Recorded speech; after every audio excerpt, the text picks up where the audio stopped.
com a paz do Senhor, amém? Antes de eu abrir a palavra, eu gostaria de pedir a compreensão de todo mundo, que eu estou nervosa, e pedir também um pouquinho de paciência, porque para eu trazer o que o Senhor quer falar nessa noite, eu vou ter que no começo trazer uma introdução um pouco mais profunda para a gente ter entendimento com profundidade do que o Senhor quer trazer nessa noite. Então, eu peço que vocês tenham paciência nesse começo, que vai ser um pouquinho mais calmo, mas glória a Deus, o Senhor vai falar pra gente, né? Eu também vou abrir alguns versículos e para não demorar muito, eu vou ler aqui na minha, tá bom? Para que seja mais rápido. O primeiro versículo, que é o que nós vamos trabalhar mais hoje, eu gostaria de pedir para abrir no Evangelho segundo as palavras de Lucas 14, do 28 ao 30, né? Glória a Deus. Aleluia. Glória a Deus.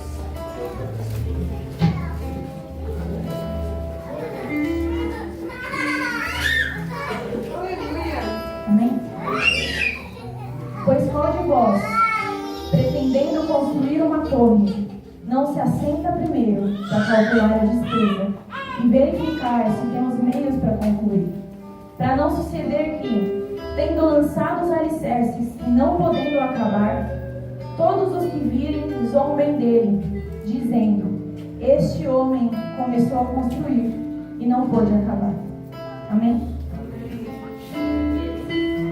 Aqui o Senhor está falando sobre que a gente precisa, antes de... Ai, desculpa, vocês vão falar bem triste, aqui o Senhor fala que a gente tem que, antes de começar qualquer obra, a gente tem que planejar primeiro. Planejar do começo até o fim, para que não chegue na metade e a gente não consiga concluir o que a gente começou. E com Deus não é diferente. Acima de nós está Ele. Então, Ele primeiramente planejou tudo antes de começar a construir. De Gênesis a Apocalipse, tudo que acontece na humanidade, desde a criação até o fim das coisas, tudo Ele planejou antes de começar a fazer. Então, hoje eu vou trazer um pouquinho dessa criação para a gente entender tudo que Deus tem ainda para fazer por nós. Amém? Já colocamos o projeto dele e que ainda está por vir. Amém? Eu gostaria de ler Gênesis 1, 26, 27 e 28. Também disse Deus: façamos o homem à nossa imagem, conforme a nossa semelhança. Tenha ele domínio sobre os peixes do mar, sobre as aves do céu, sobre os animais domésticos e sobre toda a terra, e sobre todos os répteis que rastejam pela terra. Criou Deus, pois, o homem à sua imagem. A imagem de Deus o criou. Homem e mulher os criou. E Deus os abençoou e lhes disse: sede fecundos, multiplicai-vos e enchei a terra. Somente até aqui, amém? Aqui a gente vê Deus projetando a humanidade. Aqui ainda não era Ele trazendo fisicamente a humanidade à sua forma que é hoje, que somos nós, Adão e Eva. Aqui Ele estava fazendo o projeto de todas as coisas. Aqui no 26, a gente vê a palavra também disse Deus. O Deus aqui escrito em hebraico é Elohim. Elohim é uma palavra no plural. Então aqui ele está falando, na teoria, deuses. Mas a gente sabe que o nosso Deus é um só, amém? Então como explicar isso? A gente sabe que nós temos um Deus que é um só, mas que ele se divide em três. Glória a Deus. O Pai, o Filho e o Espírito. E esses três deuses, três partes de Deus, juntos se tornam o nosso Deus. E aqui, as três partes de Deus juntas falam: façamos o homem a nossa imagem. Aqui nós estamos falando no plural também, porque são as partes de Deus conversando junto. Glória a Deus. Uma parte falando com a outra, o Pai falando com o Filho e falando com o Espírito. Os três juntos planejando todas as coisas. E aqui nós vemos ele falando: façamos o homem a nossa imagem e semelhança. Essa conversa de Deus com ele mesmo, das três partes de Deus juntas, se chama pericorese. Não quero explicar a cabeça de vocês, mas guarde isso aí que eu vou trazer mais pra frente a explicação, né? Essa conversa de Deus com ele mesmo, esse planejamento interno de Deus antes da criação, se chama pericorese. E aqui ele fala: façamos o homem a nossa imagem e semelhança. Já no 27, ele começa: então criou Deus o homem à sua imagem. Esse criou vem do original bara. Bara significa criar a partir do nada.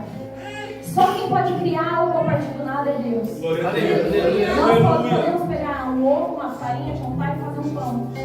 A gente pode pegar uma coisa, pegar outra, juntar e transformar em outra coisa. Mas só quem faz a partir do nada é Deus. Então essa palavra, todo lugar que ela é falada, bara, ela só pode ser usada por Deus. E só Ele traz a criação a partir do nada. Já no 28 ele dá um propósito para esse planejamento: sede fecundos e multiplicai-vos. Aqui ele já criou um projeto para que seria a humanidade. Então isso tudo foi o planejamento que Deus fez no sexto dia para nós. E depois disso ele começou a construir. Aleluia. Nós vemos em Gênesis 2:7.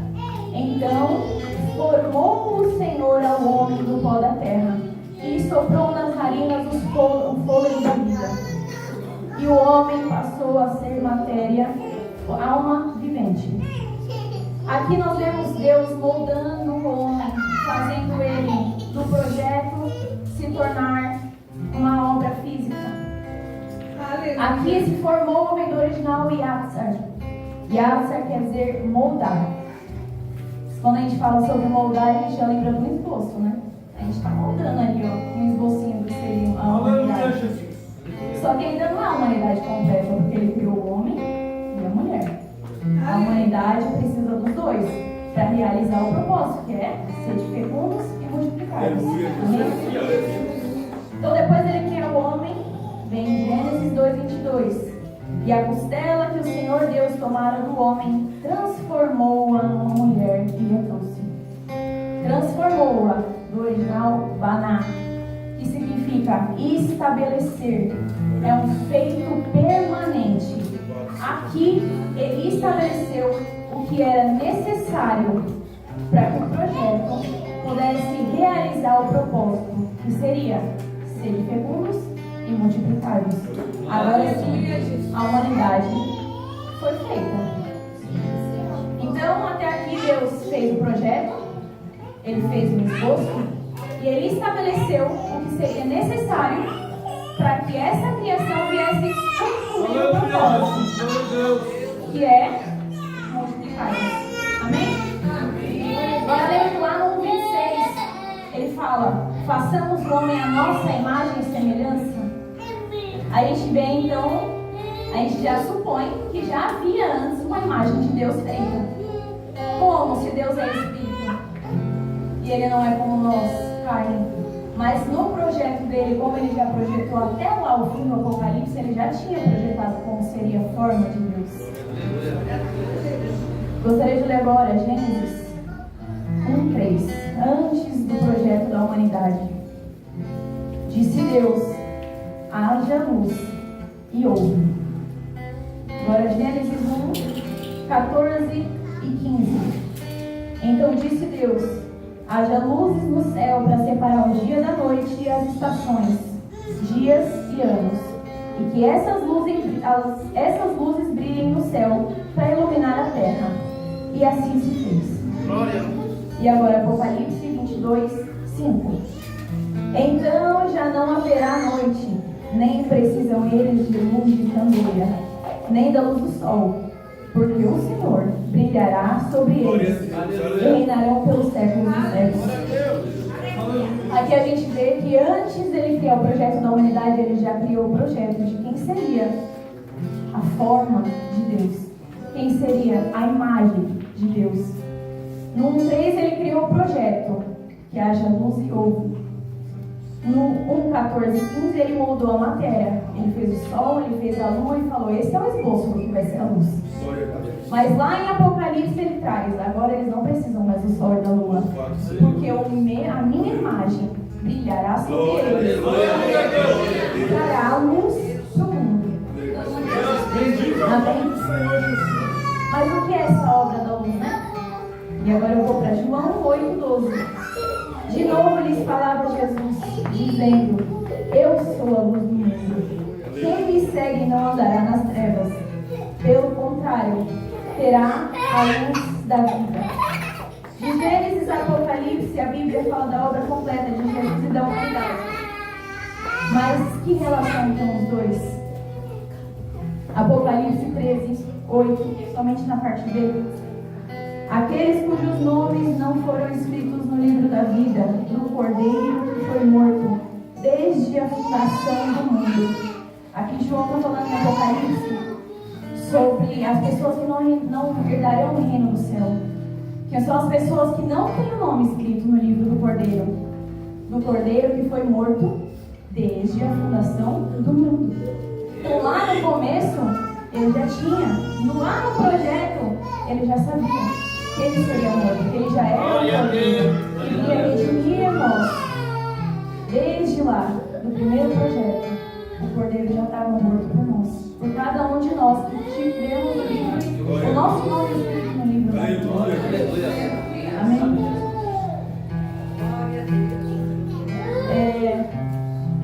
Só que a gente tem que entender uma coisa: Deus, Ele é justo.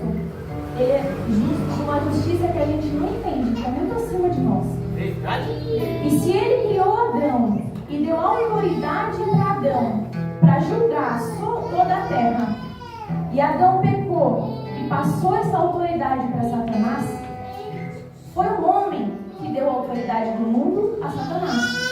Então Deus, com toda a sua justiça, teria que mandar também um homem para redimir toda a humanidade. Então lá no projeto já tinha sido feita a imagem de Deus, a imagem de um homem que viria para redimir toda a humanidade. Deus já sabia que pecaria. Glória a Deus. E agora eu vou ler Romanos 5:12. Portanto, assim como por um só homem entrou o pecado no mundo, e pelo pecado a morte, assim também a morte passou a todos os homens, porque todos pecaram. Em Romanos 5:18. Pois assim como por um só erro veio o juízo sobre todos os homens para a condenação, assim também por um só ato de justiça veio a graça sobre todos os homens para a justificação da vida. Louvado seja o teu nome. Agora foi o esboço do que seria a imagem de Deus. E Jesus é a própria imagem de Deus.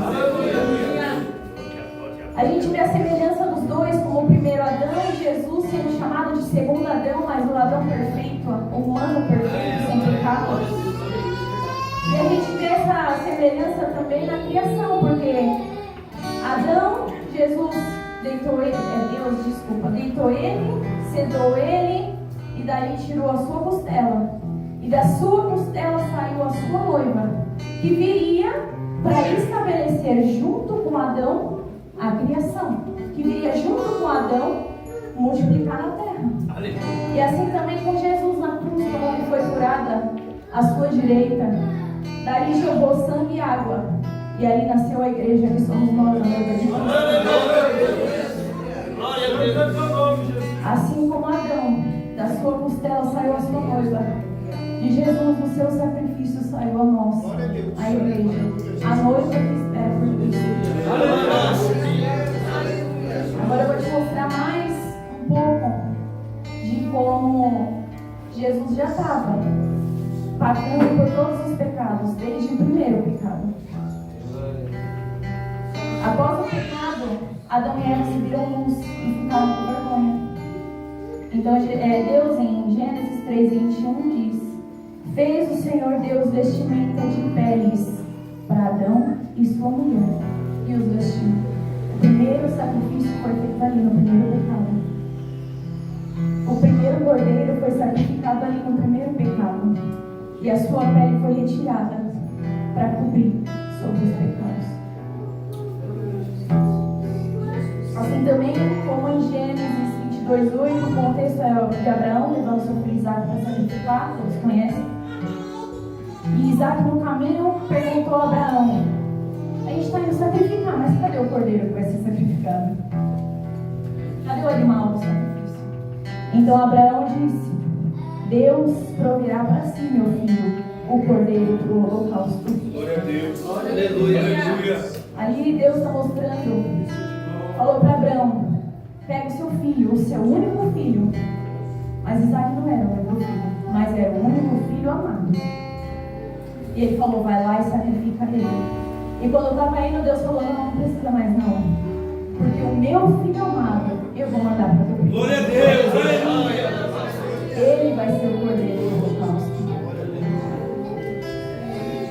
Agora eu gostaria também de ler Isaías 6:8. Depois disso ouvi a voz do Senhor que dizia: a quem enviarei? E quem há de ir por nós? E disse eu: eis-me aqui, envia-me a mim. Lembra que eu falei da pericorese? Que é a conversa de Deus com Ele mesmo, as três partes de Deus conversando. Aqui nessa passagem de Isaías, ele está vendo o céu aberto. E no céu aberto ele está vendo Deus conversando com Ele mesmo, projetando ainda todas as coisas. E falando: e agora? A gente está projetando, mas eles vão cair. Quem vai por nós? E aqui o cordeiro está falando: envia-me, eu vou por nós. E tudo isso que eu falei até agora é para explicar quem é Jesus e quem somos nós.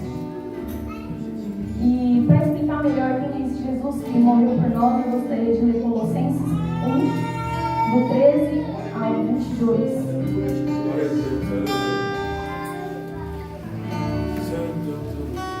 Santo Deus, aleluia.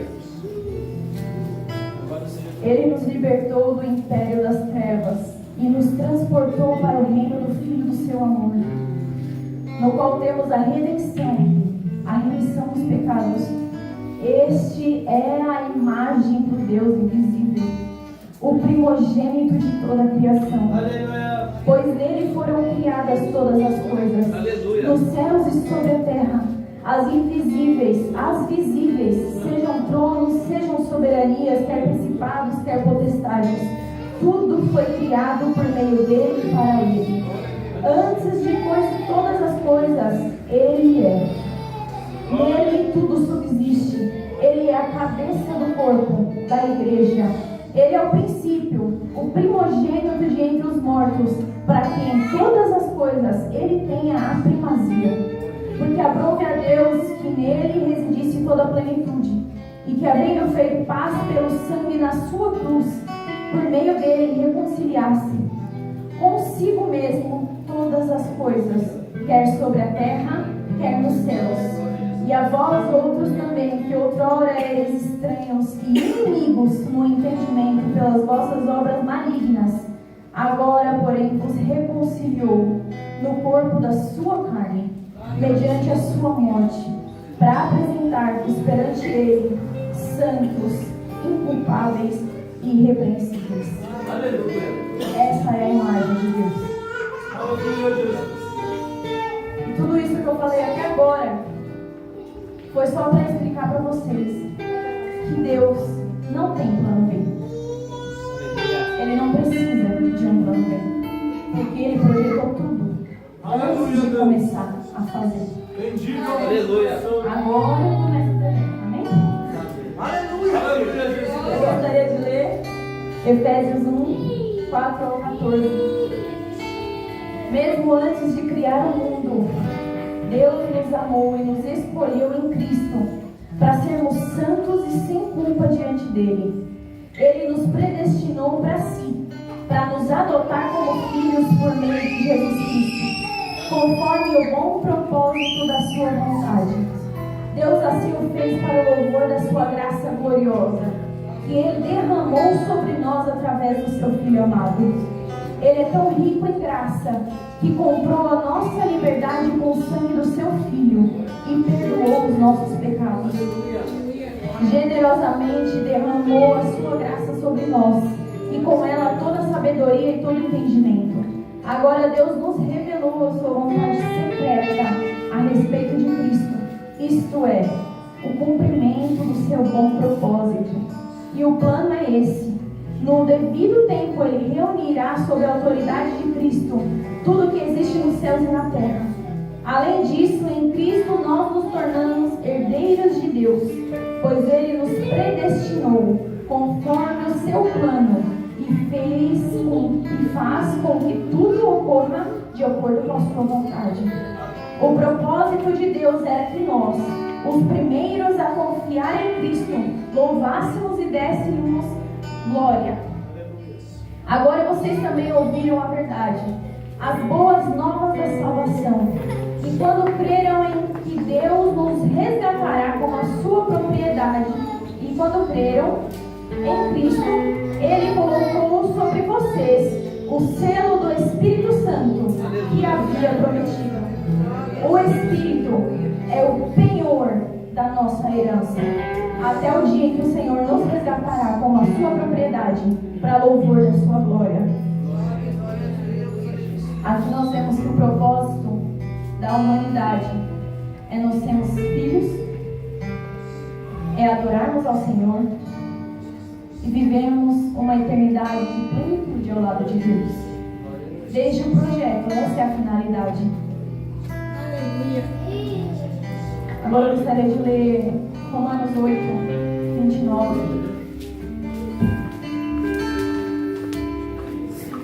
Porquanto aos que de antemão conheceu, também os predestinou para serem conformes à imagem de seu Filho, a fim de que ele seja o primogênito entre muitos irmãos.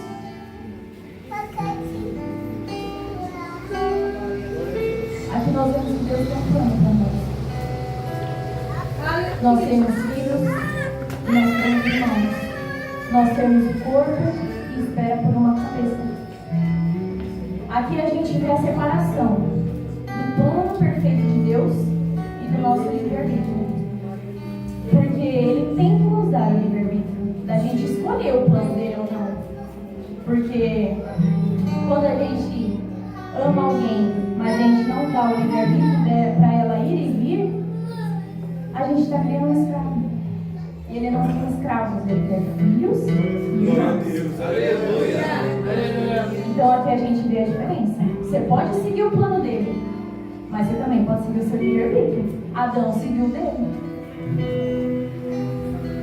Agora cabe a nós, né? Saber se a gente vai seguir o nosso livre-arbítrio ou se a gente vai seguir o plano de Deus, que é o Deus que criou todas as coisas, o Deus que fez cada um de nós, o Deus que criou todo o universo. Quando você olha para o céu, cada um daquilo ali é como se fosse um sol, com vários planetas em volta. São milhões e milhões de planetas, e Ele criou tudo isso. E sendo nós um grão de areia em uma praia, Ele nos conhece e nos chama pelo nome. E criou um plano para cada um de nós, para cada um de nós. Então a gente escolhe seguir o plano desse Deus grandioso, que nos tem como filho, que nos deu uma herança, que nos deu o seu filho para morrer por nós e nos chamar de irmãos. Ou a gente escolhe seguir os nossos caminhos e as nossas vontades. A gente escolhe ter as nossas próprias decisões e achar que o nosso planejamento é melhor que o dele. Ou a gente escolhe que a gente não precisa ser liberto. A gente é livre, a gente não precisa ser liberto. E o sacrifício de Jesus na cruz, desde a criação do mundo, não valeu de nada. Por que a gente não precisa dele? Essa é a diferença de seguir o plano de Deus ou seguir o nosso livre-arbítrio. Falando assim parece mais simples, né? Ah, é difícil seguir o plano de Deus, é difícil ser firme. É mais difícil ser escravo do mundo que a gente é. Mas Ele veio e pagou o preço pra gente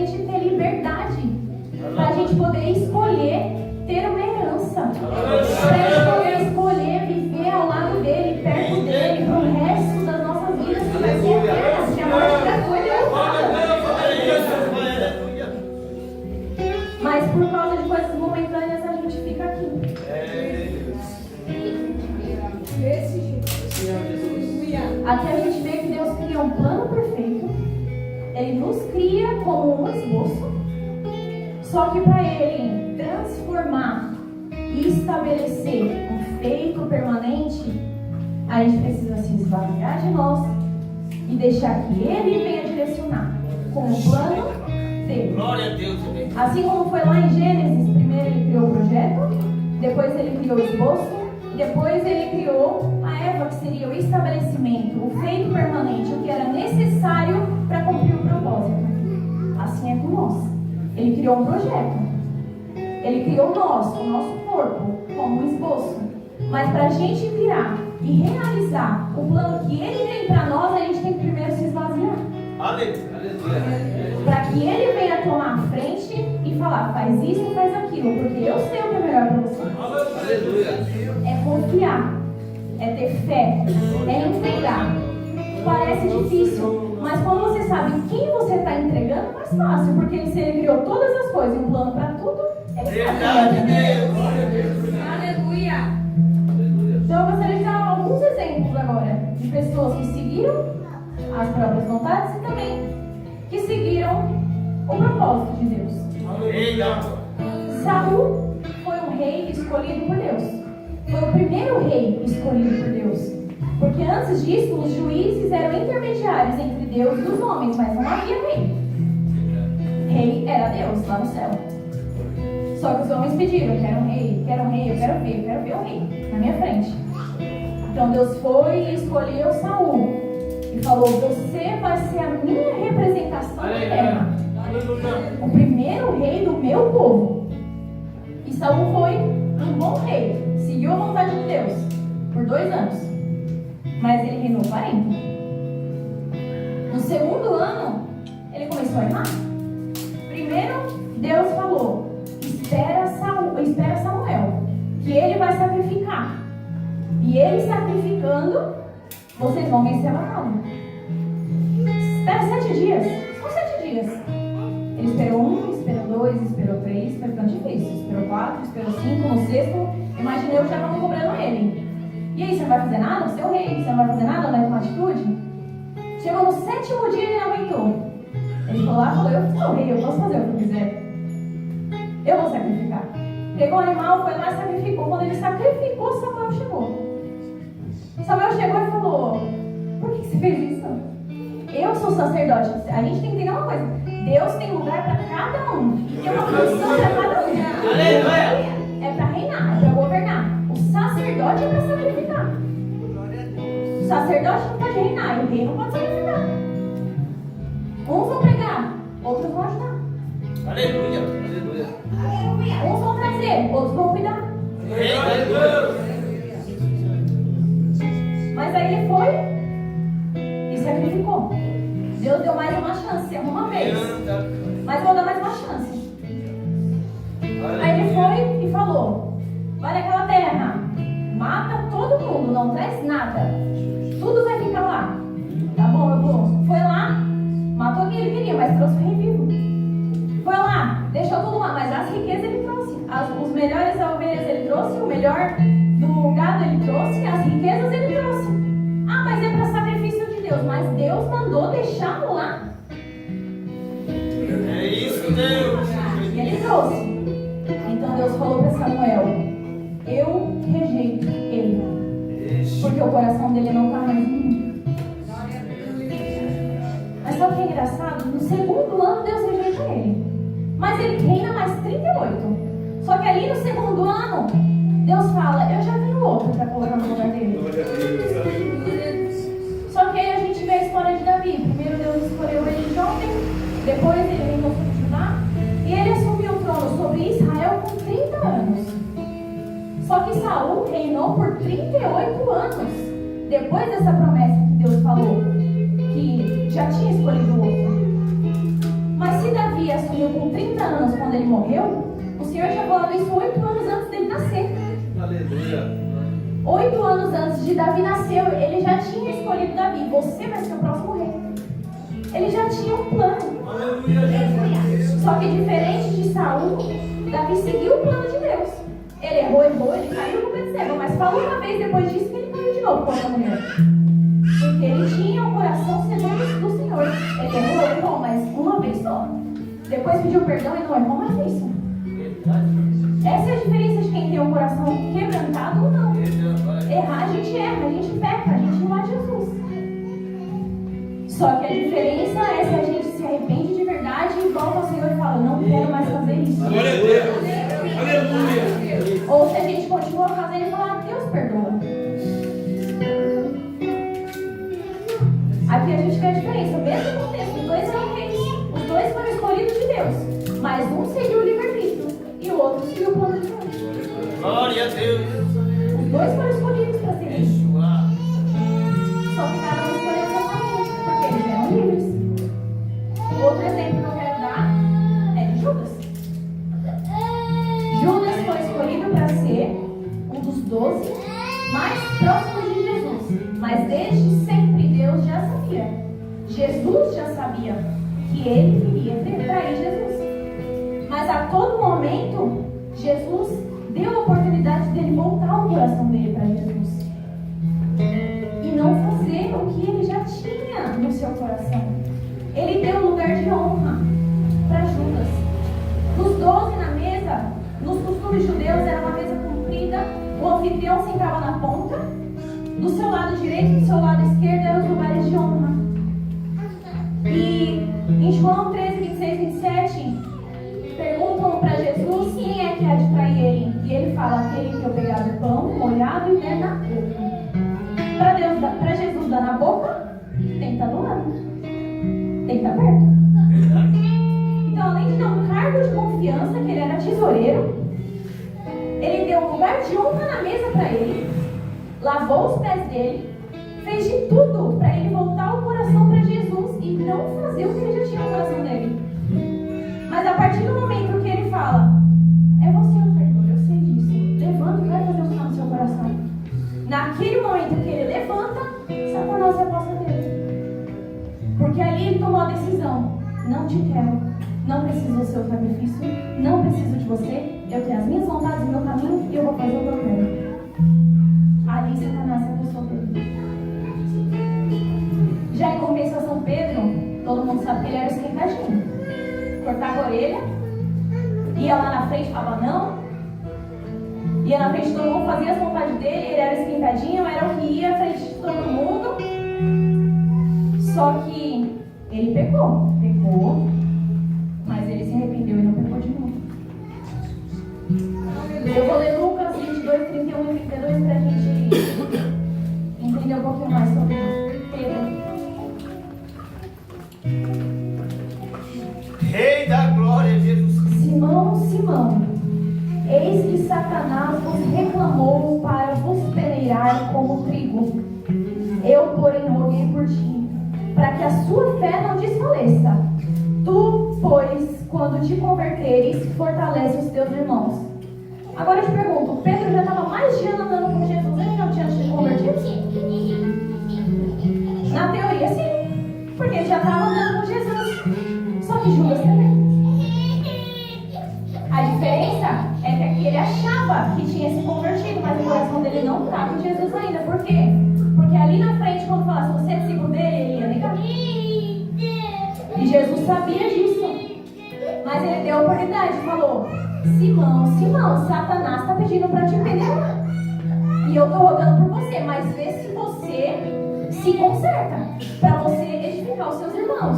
Por quê? Porque Jesus sabia que ele queria negar Jesus, mas que seria o único erro dele, seria a única vez que ele negaria Jesus. E que depois disso ele iria até a morte, levantando todas as outras pessoas ao redor dele. E aqui quando Jesus fala, Satanás pediu para peneirar como trigo, esse peneirar vem do original siniazo.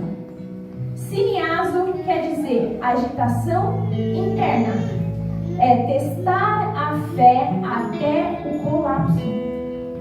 Aqui Satanás estava pedindo para fazer com Pedro o que ele fez com Jó. Só que Jesus sabia que Pedro não ia aguentar. Então ele falou, eu estou rogando por você, mas vê se você se conserva. Glória a Deus. Aqui Pedro e Judas estavam também no mesmo contexto. seguiu o caminho que Deus tinha colocado para ele, e o outro seguiu a própria vontade. Assim como Saul e Davi. Então a gente tem que entender que Deus é justo, Ele é misericordioso, mas se você não tem o coração nele, eu vou contar uma coisa que vai assustar vocês. Ele abre mão de pessoas. Ele mandou o filho morreu. Desde a criação do mundo, ele já se prontificou. Parte de mim vai descer para morrer por vocês. E a outra parte de mim vai viver em vocês até eu voltar. E mesmo assim, a gente escolhe não estar com ele. Então ele é misericordioso, mas ele é justo. Eu te dei todo o necessário para você estar perto de mim. Mas se você não quer, eu abro mão. Porque eu também te dou livre-arbítrio.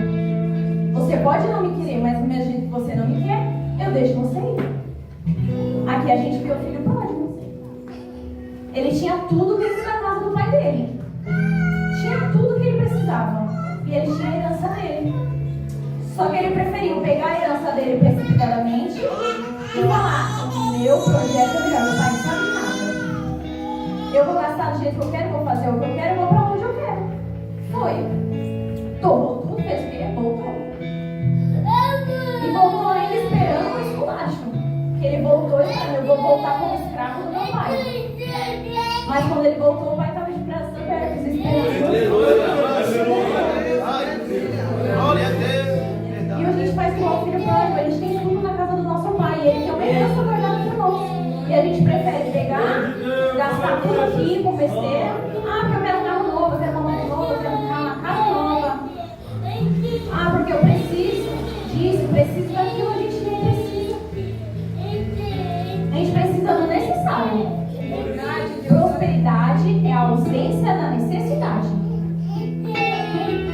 Se você não está passando necessidade, você já é próspero. E é isso que você precisa, até Jesus voltar.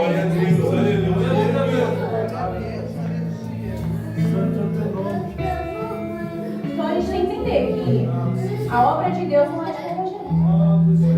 Se você quer estar aqui, você tem que estar aqui. Se você quer ser filho de Deus, se você quer a sua herança no céu, se você quer sentar à direita ou à esquerda, se você quer um lugar de honra, se você quer ser filho, quer ser irmão, você tem que estar aqui de verdade. Ou se não quer, já abre mão direto e aceita que o seu destino é o seu inferno. Ou vai ou fica. Com Deus não tem meio termo.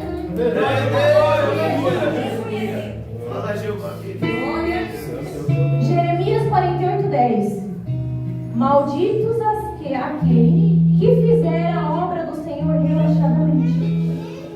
Maldito aquele que retém a sua espada do sangue. Malditos somos nós. Toda vez que a gente vem para o culto cansado e fala: hoje eu só quero ficar sentado aqui e esperar acabar. Hoje eu nem vou estar cansado. Hoje a gente chega aqui e canta, mas canta da boca para fora, igual os jovens cantaram no louvor. Que não seja só aparência, mas que a gente seja verdadeiro. Deus falou para a igreja de Laodiceia: eu vos vomito da minha boca, porque vocês não são nem quentes, nem frios, vocês são mornos. Morno eu não quero. Ou vocês estão na minha presença, ou vocês não estão. Morno eu vomito. Malditos somos nós. Nos costumes daquela época, quem era crucificado era tido por maldito. E Jesus se fez maldito por nós. Aquele que não tinha pecado, que desde a fundação do mundo se entregou por nós, que teve a disposição de falar: eu sei que eu vou sofrer, eu sei tudo que eu vou passar, mas eu vou, porque eu quero dar oportunidade para eles. Eu vou ser maldito por eles, mas eles vão ter a oportunidade de estar perto de mim. E a gente se faz maldito por besteiras. Maldito aquele que retém a sua espada no sangue. Quem derramou o sangue por nós? E a gente se retém do sangue. A gente sai debaixo da graça. Ele deu tudo o que a gente precisava e a gente escolhe se retirar. Malditos somos nós.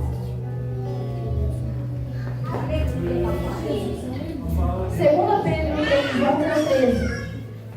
Visto que todas essas coisas hão de ser assim desfeitas, deveis ser tais como os que vivem em santo procedimento e piedade, esperando e apressando a vinda do dia de Deus, por causa do qual os céus incendiados serão desfeitos, e os elementos abrasados se derreterão. Nós, porém, segundo a sua promessa, esperamos novos céus e nova terra, nos quais habita a justiça. Aqui fala que a gente tem que esperar e apressar a volta de Cristo. Esperando, a gente está fazendo a nossa parte, a gente busca de Deus, a gente está esperando. Mas como que a gente apressa a volta de Cristo? Mateus 24:14. E será pregado esse evangelho do reino por todo o mundo para testemunho de todas as nações. Então virá o fim. Enquanto o evangelho não for pregado para todos que têm o nome escrito no livro da vida, ele não vem. Enquanto todos os escolhidos não têm a oportunidade de se voltar para Jesus, ele não vem. Quem é escolhido pode ter a escolha de sair e não ficar, mas teve o conhecimento de quem é Jesus e teve a oportunidade de ficar perto dele. Então, se você já teve essa oportunidade, cuidado, porque na próxima ele pode abrir mão de você. Verdade, Nós temos que esperar e apressar a volta de Cristo. glória a Deus. A gente tem que entender que a gente tem um Espírito Santo em penhor dentro de nós, como foi lido um pouco para trás. O que é penhor? Habita em nós uma coisa que não é nossa e que ele vai prestar conta. Quando ele voltar, ou ele vai prestar conta do que a gente fez com a parte dele que está dentro de nós, ou ele vai falar: você se preparou, sobe. Quem seremos nós? Aqueles que vão ter que pagar pelo que foi feito, ou os que vão ter o Espírito gritando dentro de nós: Maranata, hora vem. A gente tem que entender que tudo que a gente faz, o Espírito Santo está dentro de nós, ele está vendo? E ele está indo junto. Onde nós estamos levando o Espírito Santo de Deus? O que estamos fazendo com o Espírito Santo de Deus? A gente tem que entender que o Espírito Santo é o próprio Espírito de Deus. É o elo que une o Pai e o Filho. É o Consolador, o Edificador. É o que habita em nós, é a parte de Deus que habita em nós. Onde a gente está levando parte de Deus que habita em nós, o Espírito, o elo que une o Pai e o Filho. Onde a gente está pisando com o Espírito Santo dentro de nós? O que nós estamos falando com o Espírito Santo dentro de nós? O que estamos fazendo ou deixando de fazer? A gente pode ser cobrado. O que você fez com o penhor que eu deixei dentro de você? Para onde você levou a parte de mim? Só que a gente tem outro lado também. A gente pode ser o plano de Deus e a gente pode chegar aqui e ter o nosso Espírito em comunhão com o Espírito Santo. Aleluia. E assim os dois juntos, o nosso Espírito junto com o Espírito Santo, juntos esperam, apressam a volta do noivo e clamam: Maranata, hora vem, Senhor Jesus. Venha nos buscar para a gente estar pronto. Quem aqui está pronto? Aleluia. Glória a Deus. Eu não estou, confesso, eu não estou, eu pego por mim. Às vezes a gente erra ainda na mesma coisa, Deus dá oportunidade. Glória a Deus, não de Deus. Se não, se a gente morreu, a gente está salvo? Só porque está aqui dentro? Ou a gente está aqui só por vir? A noiva foi criada para adorar o Senhor. A noiva foi criada lá na cruz. Quando Jesus foi espetado na sua direita, saiu água e sangue, dali saiu a noiva. A igreja primitiva, a igreja de Deus, a noiva de Cristo. Aleluia. Dali saímos nós. E a gente foi feito para subir com ele e comemorar o casamento que é mais esperado desde o projeto da criação do mundo. Deus não precisa de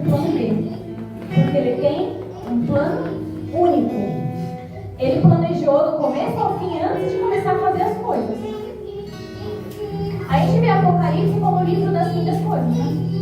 E ele é o livro do fim das coisas. Só que é o livro do fim, do esboço da humanidade. E o livro do começo, do estabelecimento do reino de Deus, que é o propósito para nós. Aleluia. Ali em Apocalipse a gente vê, depois do fim de todas as coisas, a gente vê a noiva sobe para comemorar o casamento. Quando o corpo se junta com a cabeça, quando a noiva se junta com o noivo e se tornam um só. A gente vê na Bíblia que quando se casa, dois se tornam um. A gente não está esperando só Jesus voltar para salvar a gente, não. A gente, como um só corpo, está esperando o nosso noivo descer para junto virar um só. Aleluia. Esse é o casamento que está sendo planejado e esperado desde antes da criação do mundo. Gostaria de ler agora Apocalipse 19, do 1 ao 9, que é essa comemoração quando a gente vai subir, amém? Depois dessas coisas, ouvi o céu como uma grande voz de numerosa multidão dizendo: Aleluia! A salvação e a glória e o poder são do nosso Deus.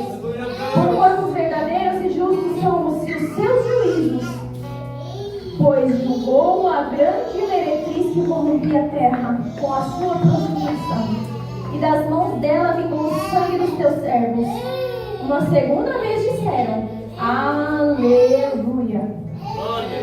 E a sua fumaça sobe pelos séculos dos séculos. Os 24 anciãos e os 4 seres viventes prostraram-se e adoraram a Deus, que se acha sentado no trono, dizendo: Amém. Aleluia. Saiu uma voz do trono exclamando: Dai louvores ao nosso Deus, todos os seus servos, os que o temeis, os pequenos e os grandes. Então ouvi como uma voz de numerosa multidão, como de muitas águas e como de fortes trovões, dizendo: Aleluia! Pois reina o Senhor nosso Deus, o Todo-Poderoso. Alegremos-nos, exultemos e demos a glória, porque eles são chegadas as bodas do Cordeiro. E já a esposa, agora já é esposa, hein? A si mesma se ataviou, pois lhe foi dado vestir-se de linho finíssimo, resplandecente e puro, porque o linho finíssimo. Aleluia! Porque o linho finíssimo, resplandecente e puro, porque o linho finíssimo são os atos de justiça dos santos. Então me falou o anjo: escreve: Bem-aventurados aqueles que são chamados à ceia das bodas do Cordeiro. E acrescentou: são essas as verdadeiras palavras de Deus. Aqui a gente vê ele falando da esposa. A esposa é aquela que já se ataviou. Ataviou vem do original etoimazo, que significa aquela que fez todo o necessário para estar pronta. Nós somos a noiva. Nós fizemos todo o necessário para estar pronta. E aqui também a gente vê diversas vezes falando aleluia. Os anjos falando aleluia, os 24 anciãos falando aleluia, as vozes como de trovão falando aleluia. Todos juntos no céu falando aleluia. Mas o que é esse aleluia? Aleluia, a gente sabe que é louvado seja Deus, amém? Só que se a gente voltar um pouquinho, aleluia, lá na antiguidade era usado nos momentos de comunhão. Assim como a gente está hoje, todos juntos falavam aleluia, aleluia, aleluia. E ali não era apenas louvado seja Deus, não está errado, louvado seja Deus, mas não era apenas isso. Quando a gente está em comunhão, o aleluia significa: convido você a louvar a Deus comigo. Aleluia, Deus. E a gente tem que entender que aqui a noiva já é uma só. Então quem ela está convidando para louvar a Deus com ela? Os anjos os anciãos, os seres viventes, toda aquela multidão junta falando aleluia. Mas o que tem de tão especial nessa palavra, aleluia? Ela é uma palavra sem tradução. Lá na antiguidade era aleluia. Aqui no Brasil é aleluia. Nos Estados Unidos, aleluia. Na China, aleluia. Na Índia, aleluia. No céu, aleluia. Não tem tradução. Por quê? Porque a noiva vai vir dos 4 cantos da terra e juntos vão clamar aleluia. Glória a Deus. Esse é o significado de aleluia. Porque a gente está no seu corpo, então a gente está em comunhão. Se a gente está em comunhão, o aleluia é vamos louvar junto, Deus. Vamos louvar junto o Senhor. Vamos esperar e apreciar a volta dele. Vamos esperar essa bodas do Cordeiro. Esse capítulo de Apocalipse, ele é sensacional. Eu amo esse capítulo de Apocalipse. Porque é o capítulo que a gente mais espera ver realizado. Da Bíblia toda, esse capítulo, eu digo por mim, é o que eu mais espero ver realizado. Desde o começo ele já era o plano de Deus. Esse capítulo já estava escrito antes dele criar a terra. Ele já sabia. Ele sabe quem vai subir, sabe. Somos predestinados, somos. Mas se a gente escolher não seguir o caminho dele, tchau. Ele te dá a oportunidade. Para finalizar, para ver se vocês entenderam mesmo que isso já vem, ó. Essa palavra já está 2 meses